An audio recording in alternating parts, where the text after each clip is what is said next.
This is intended just for general information for people who might be considering starting a backyard fish farm in Thailand.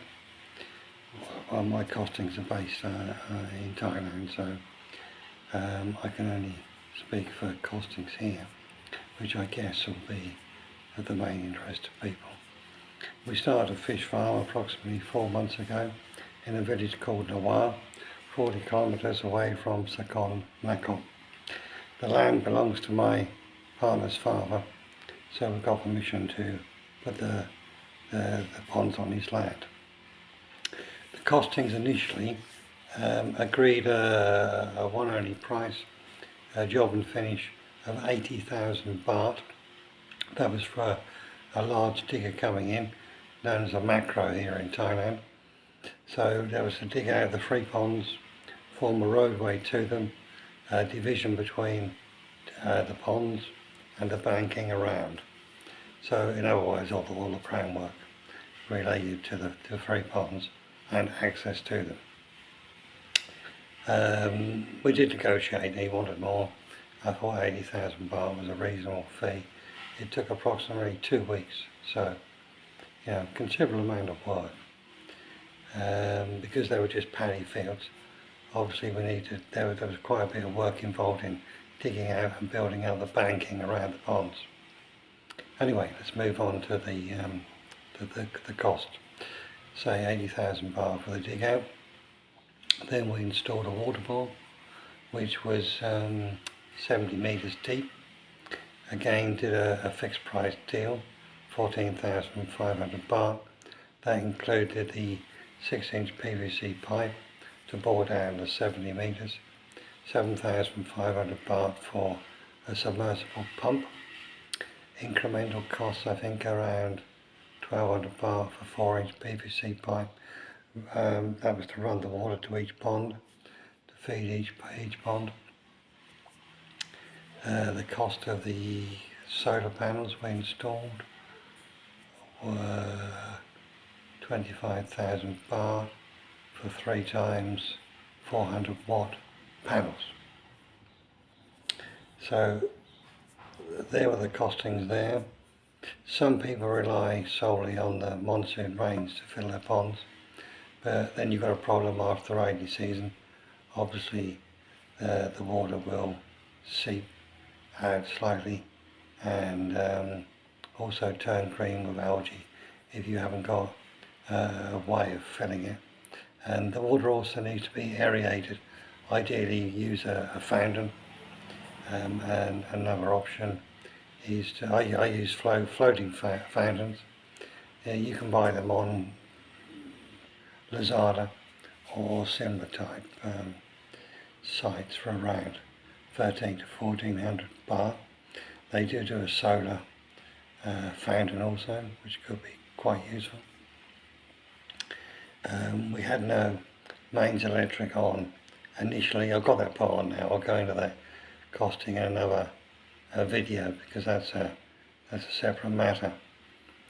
So there are your costings. You can divide them by 3. Well, not the solar panel obviously, or the water bore, but the macro cost for digging out.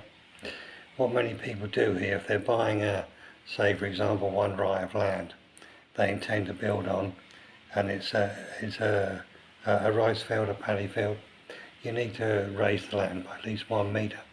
So people often dig out, raise the land they intend to build on, and the dig out will be used as a pond. Hence the term backyard fish farming. You can do that. You use 1 pond solely for your own use. You might want to use ornamental fish. I raise Talipia. I've got 7,500 in currently. They're of different sizes. You can buy the fish in various sizes. Fingerlings they're called when they're babies. Monosex, you buy the male because they grow quicker. So you're not breeding, you're farming the fish up to size. Saleable size is 1 kilo, which takes approximately 6 months. Obviously there's costings involved there, the feed, etc. which I'll go into in a separate video. I don't want to bog you down with too much information. This is just intended for anyone who's thinking about a fish pond and get an idea of costings. Ideally, also a pond needs some form of shading because the temperatures can be quite extreme here in Thailand. One of our ponds is below a tree, so that's ideal. The other ponds we put water lilies in to give some shade for the fish. Their surface feed is the Talipia, so you use floating pellets for feeding. We use a high protein food, and as I said, 6 months to get them. Well, it can vary on with certain conditions and the quality of the food and everything. Also, before putting the fish in, you really need to leave the water approximately 3 to 4 weeks. People often put barley straw in. This helps to aerate the water. You can throw lime in before filling the ponds. That will also help to minimise the pH balance of the ponds. It's important the water's fairly clean. In the rainy seasons it's good because obviously the rain increases the water level and introduces clean water into the ponds. Out of the rainy season, ideally every 3 months, you probably need to pump out 20% of the water and refresh, just to keep the water reasonably clean. You might want to consider putting in a bog filter. There's plenty of information about bog filters on the internet. You'd find that useful. You'd need some rocks and gravel, but it's quite a useful way of keeping the ponds clean. You may, if you're just having one pond, and you may want to use it for koi or ornamental fish. The principles are the same. You'll still need to aerate the water and keep it clean. So this is just the basic costings of starting up, and I'll follow up in some more detail in following videos. Thanks. I hope this is helpful. Goodbye.